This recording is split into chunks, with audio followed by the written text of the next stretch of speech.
Istri anggota Brimob Brigadir D kini buka suara usai video suaminya viral di sosial media. Istri anggota Brimob Brigadir D tersebut mengaku tidak bermaksud menyerobot antrian pada Senin 10 Juli kemarin. Ia mengaku kala itu melihat antrian di pompa solar kosong.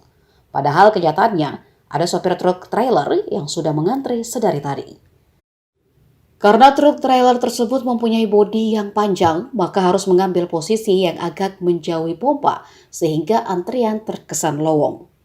Karena melihat posisi truk yang melebar ke kiri, istri anggota Brimob lalu mengambil jalur yang kosong.